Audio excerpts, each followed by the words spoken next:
Kristjan Ilvese lugu on minu jaoks selline üsna erakordne. Kristjan oli haigestunud Covidisse, viibis nädal aega isolatsioonis. Ja ma ei tea, võib-olla nad ootavad meie omi. Tollel hetkel oli selline tunne, et nagu terve maailm variseb kokku, et me mõlemad olime nii palju pingutanud, tema oli nii palju selleks pingutanud. Sa lihtsalt mõtlesid, et kuidas nii olla saab.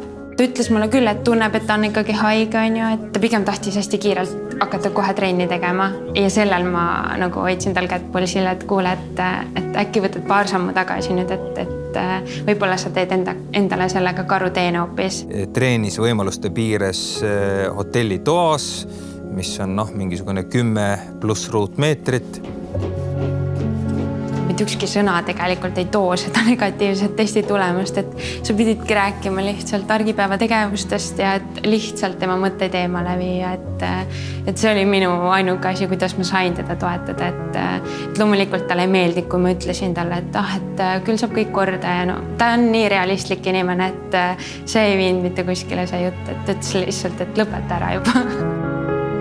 Martti Raju kuidagi imekombel suutis talle organiseerida seal velotrenasööri.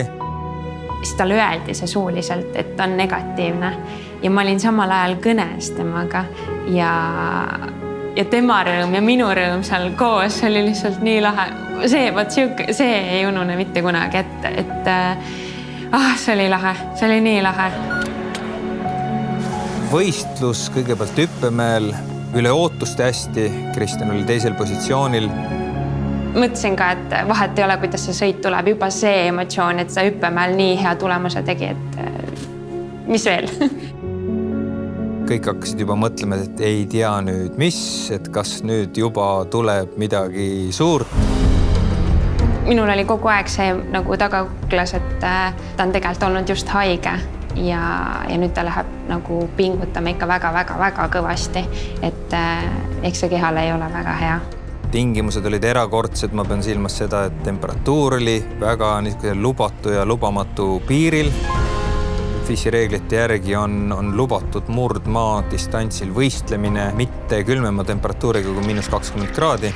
Tol õhtupoolikul, kui Kristjan suusarajal oli minemas, mõõdeti just kui see temperatuur soojemaks kui -20 kraadi, kas see oli isegi -18,5 midagi taolist.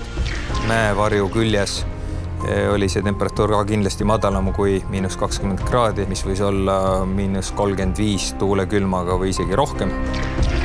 Suusasõiduga on küll niimoodi, et ma pean vahepeal aknast välja vaatama või kuskile mujale või suhtlema kellegagi, et mul läheb kohe süda pahaks, ütlen ausalt. Ausalt öelda väike kahtlusele, et millal toimub see ärakukkumine. Ei toimunud ju mingisugust suurt ärakukkumist.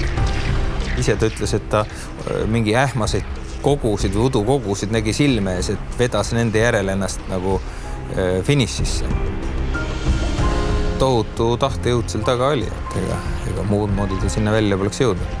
Ja kui sportlane suudab ennast sundida minema üle sellise läve, nagu taluvuse läve, mis antud puhul ka oli, siis see lõppresultaat ongi selline, nagu me nägime seal finišis. Ma vaatasin vahepeal kella peal pulssi, mul oli pulss 140, et see on topelt ja rohkemgi veel, kui mul tegelikult on ju. Esmapilk, nagu kuidas sportlane langeb finišijoonel pikali ja jääb sinna liikamatult lebama, et see võib paljudel olla üsna hirmutav. Ja sageli see võibki tähendada mingisugust eluohtlikku olukorda. Küll see nii ei olnud Kristjani puhul.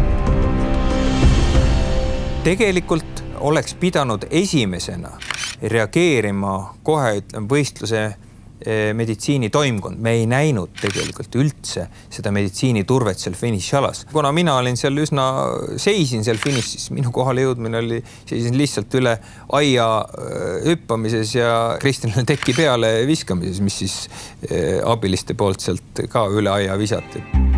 See 9. koht olümpial selliselt kohalt tulla. Minu meelest on see täielik eneseületus. Tippsport käib võidu peale, et ei käi nautimise peale. 9. tulemus oli ka suur võit, arvestades kõiki neid asjaolusid.